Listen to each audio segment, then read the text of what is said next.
Hello, this is Georgie Dragonfly. Welcome to Cosmic Heart Space, Cosmic Heart Conversations. So, this is the very first podcast, so thank you all for listening and joining in to hear what this is all about in the beginning and this very pivotal point of this journey. Now, I have been a practitioner in various different energy modalities for many years now, and something that has been really apparent to me is the interconnectedness that we have with nature and how important it is that we understand and remember our deeper connection with nature and with our connection to the Mother Earth before we even really practice our healing modalities and how we can really embody them as well, embody our practice. And this is the real journey that this podcast is going to take. We're really going to explore with many different individuals as well, their journey with their spiritual awakening and their connection to Gaia, Mother Earth, Pachamama. And I'm going to share today a little bit about my journey, so you can get to know me and know how I've become who I am and my connection that I have today. So it all really began as a very little child, always been very connected to being on the land, and I would always want to collect worms and snails and slugs and just have them as my friends and my pets. Maybe, other people could relate to this, but I really, I felt them and I understood them, and there was a really deep connection with them. And as I grew up, obviously I realized that probably wasn't the way to keep looking after them. It's not really actually looking after them, when you keep them in like a box or something, it's not very good. But as a very small child, I just wanted to be with them and have them close to me, and that felt natural, that felt normal. And then as I get older, I suppose we probably do disconnect a little bit, but not through our own doing. It's just the natural way of society and those rhythms of being in rooms, classrooms for long periods of the day. We're not spending as much time out in nature. And even schools now, they have such large areas that are all concreted. And I think my secondary school, I was quite lucky that we did have some fair amount of greenery that I think was enough for what we had in moderation. And then as I get older, again, I'm always still had quite a spiritual understanding, knowing and believing that there are spirits that are beyond this realm, that I was never in denial of other beings on other planets, or even our loved ones that have passed over. All of that was very real to me, and always was real to me. And I've always had crystals. Even I can remember being in a spiritual crystal shop and picking out my first crystals. I remember picking up actually some fossils as well, and really just, wow, there are these other worlds, these other lifetimes that I was also able to connect into. And I've always had a really easy recall of past life memories as well. So a lot of my dreams as a child were related to past lives. And I imagine that being pretty similar for others. Maybe they're not as well remembered, or something that you maybe remember later on in life. But I used to recall them quite a lot and tell my mum about these different lives, which is quite interesting. And I'm really quite grateful that she was open to listen and just allowed that to be an experience for me. So that's like really the younger years, and and then, it's all still very present within, but not necessarily spoke out loud as you get into secondary school, trying to be normal, which is just a funny phrase in itself, isn't it? But that really was what I was trying to do pretty much all of my secondary year, and I think even when I was getting to the end of college, of my first year at college, when I was doing hairdressing, which was one of my first activities that I tried. And, again, things just kept falling away, everything that I tried to do. And I did go back and do animal management in college to learn to be with animals, because I realized I do like being with animals. Working with animals would be so ideal because I'm very good with them. Again, it's that communication, the deep sense of empathy. I've been vegetarian on and off since I was 16. Of course, you know what it's like at that age. If nobody else around you, is vegetarian, it was quite difficult to maintain and not be steered into something else. But as I've got older, my willpower has grown, and my ability to buy my own shopping has also become much easier. So those things were the real transitions that I was going through into really understanding myself and my connection to nature, and how that intertwines with spirituality.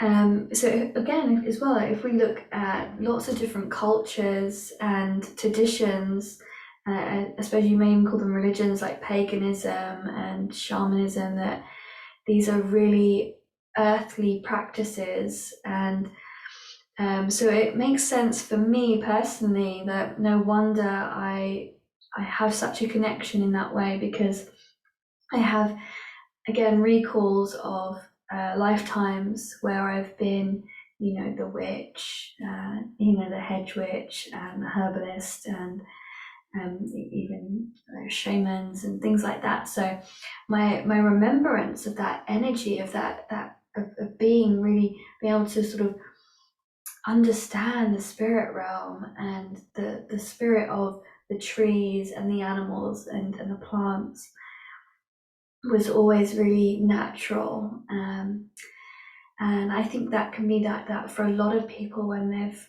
had lives like that, very close to the one that they're existing in now. If this is like in your experience to experience now, you'll have those things ebbing into your psyche that will then bring that kind of awareness, for you to remember again yourself, remember your connection to being nature itself.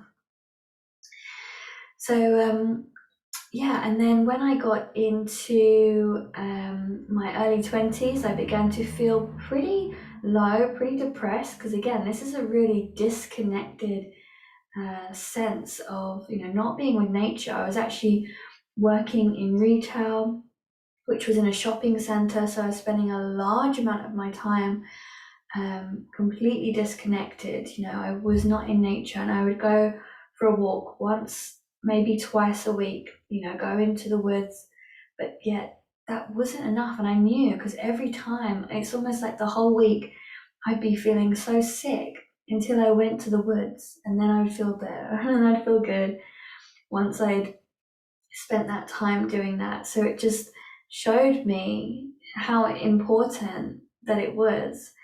And then became Reiki came into my life, and that was the real spiritual element of working with energy and wanting to heal myself and heal others, because I knew I wanted to get out of this depression that I was suffering with.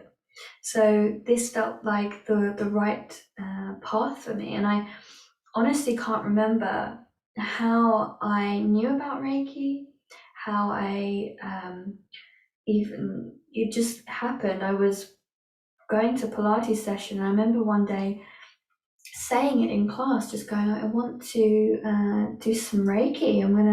I'm going to train, I'm going to go and do Reiki. And this woman said, oh, I know a woman down, like literally down the road, who I've just trained with, come along.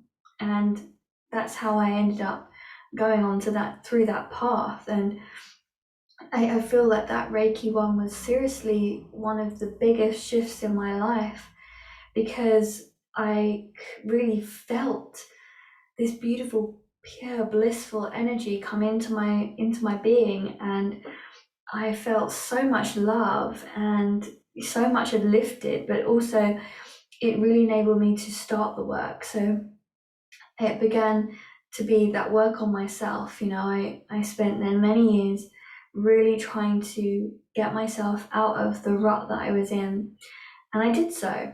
And I started to do actually other healing modalities like crystals and things like that, alongside massage. And these things were great, but again, I wasn't quite in my alignment. So I did end up getting quite sick physically, with eczema and digestive issues and things like that.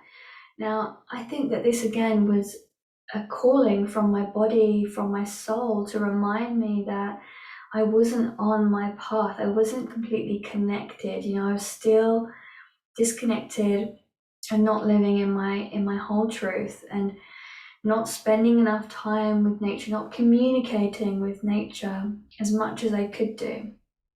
And so again, more evolution happens. I went through many different practices, meeting with lots of lovely, divine, loving souls who have come along on my path to show me my way, and remind me of myself as well. Like when we connect with these lovely souls, I started doing shamanic drumming. I didn't even have a drum. I just went to this shamanic drumming circle, and obviously the woman who runs it offered me a drum to use while I was there. And so I was getting into all of this stuff because I just knew I wanted to find what is that thing that's missing in me. Why there's something that's not here, and I need it. I can't live without it. What is it? And that was my drive, because I knew that there was better. I knew that life was worth living, and there was magic somewhere, and I wanted to find this magic that I knew existed through my memories, through these experiences and memories of lives that I had had. But how do I anchor this into my own experience now? Like, this is what I really wanted to understand. How could I know that exists and believe those lifetimes, but not for myself? And not fully feeling like it's always here in my life. The magic was kept feeling like it was getting dampened down. So as time goes on, and when we move on with that, then we do discover that the energy that is created through that self-healing and really going within the shadows of the self really then starts to open up our energy centers. So again, I started to become more grounded, especially doing these shamanic practices. And I was practicing yoga regularly, and just like all of the different things that I started to implement to be more grounded. When everyone says that, how do we be more grounded, And it will all be different for everybody. But for me, it was, my yoga practice, going to these drummings. I would wear crystals around my ankles with red jasper on them to just like anchor. And I wanted to be, I knew I had to try and be a part of Gaia and not be so out of my body, and feeling disconnected. And this really did start to happen more and more, and I started to remember a Lemurian past life, and that really started to shift things as well. And I went to an Akashic Records reading, and that really helped. Because I had, asking about the eczema, but she confirmed about this witch life, which I knew it existed. I knew that there was, and it's not just one. It's like played many different roles in that setting. And again, the crystal realms, being able to work with the crystals, and I knew again, this connection, and how can I live this in this life and bring that into my experience. So I started to practice with these crystals, which were actually the mirroring crystals, and I just wanted to, I looked up, googled what is Lemurian, like crystals that will be good to connect with Lemuria, and it came up with Lemurian crystals. Like, actually, the crystals are Lemurian. I was like, okay, this is interesting.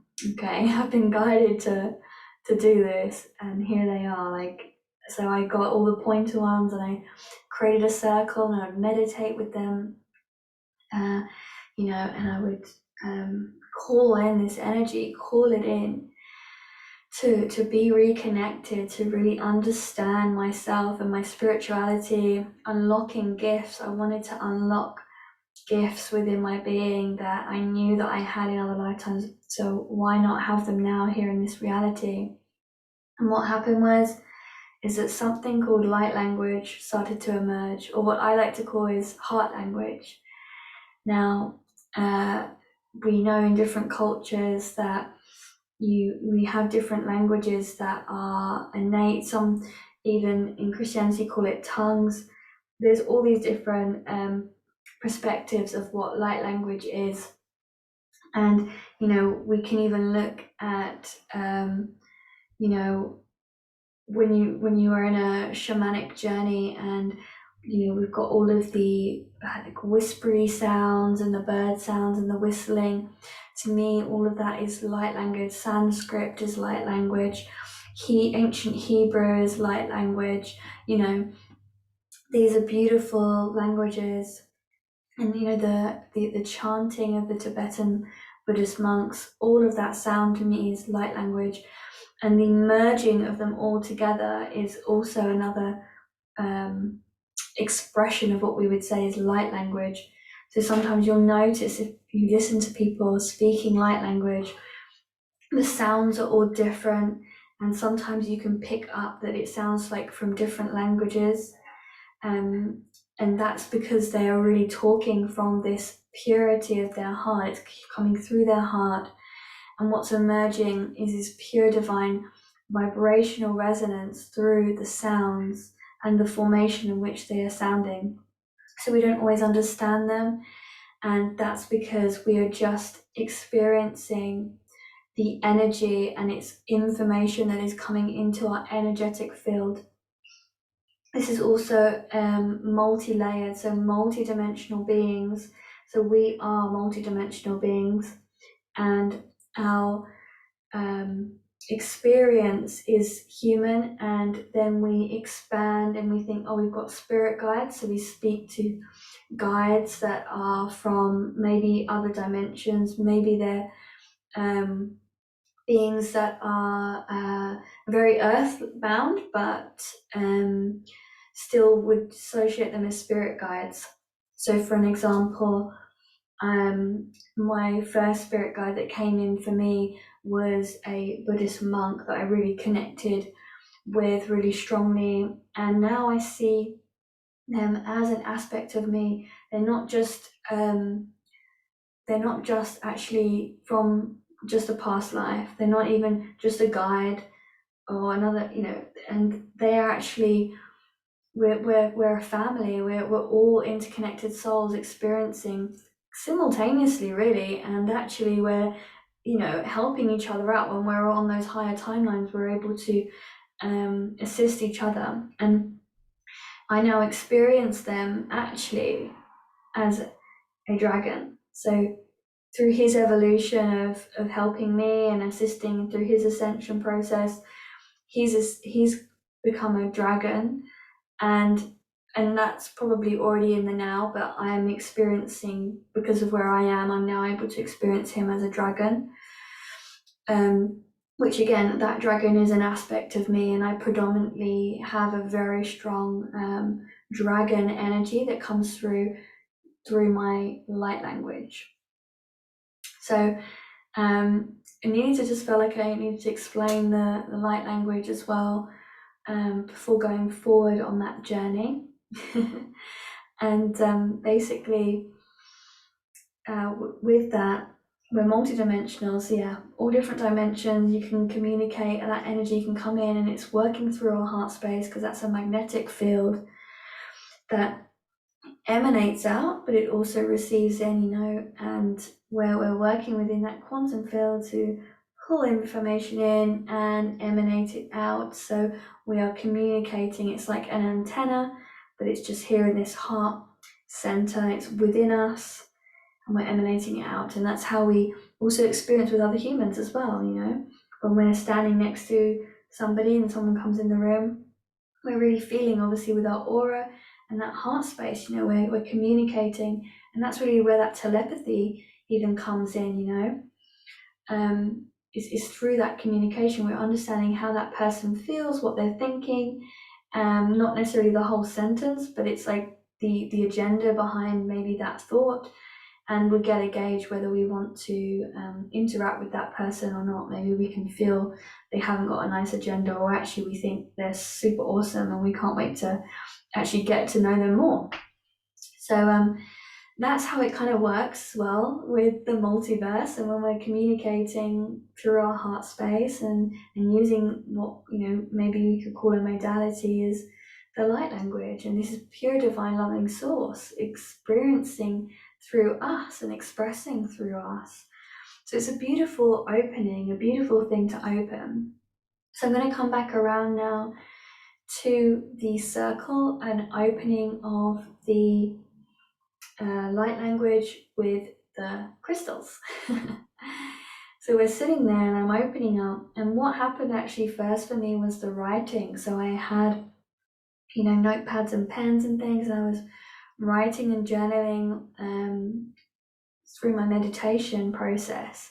So like it would be English, just writing messages that were coming through, and started to draw images, and then around these images started to become this writing that, I was thinking maybe it was kind of like Japanese or something, because I wasn't aware of it. But when I investigated it and looked more and more, I started to realize it wasn't, and this is quite otherworldly.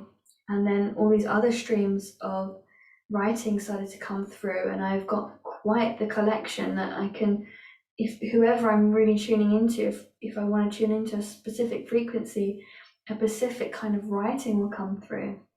The same with the vocals as well. So then the sound started to emerge, and I can tell you that it was a strange thing. I was just intuitively doing this on my own. It didn't sound like how I sound light language now. It was very jagged and weird, and it felt uncomfortable, and I was like, I really don't know what I'm doing, but I'm going to just follow this guidance that I feel, this strong intuition to just make all these sounds and speak what I don't know what's coming out my mouth. Most people would say they're gibberish, right?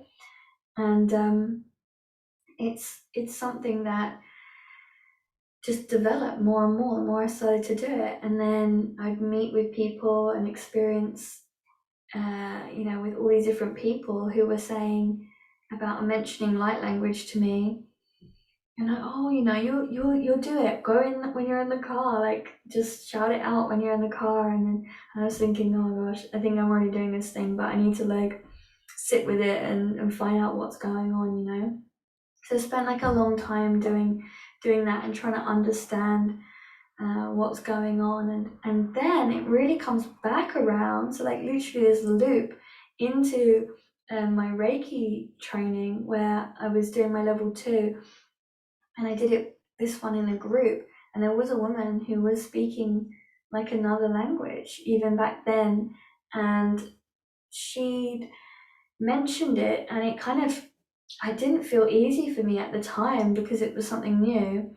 And I remember having these big angel wings all around me, trying to, just shield me from that energy.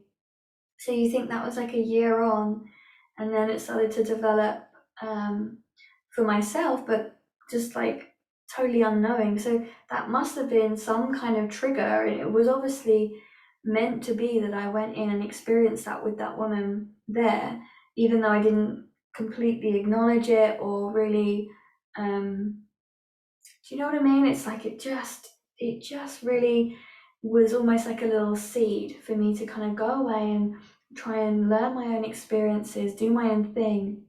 For me then to come back around and start doing all this stuff. And then there was this, I had this point and I thought, oh, I remember there was that thing that woman was doing. And then the Reiki teacher did say this. So I was like, okay, let's start, having a little research, finding out. And then all of these different people started to come into my life.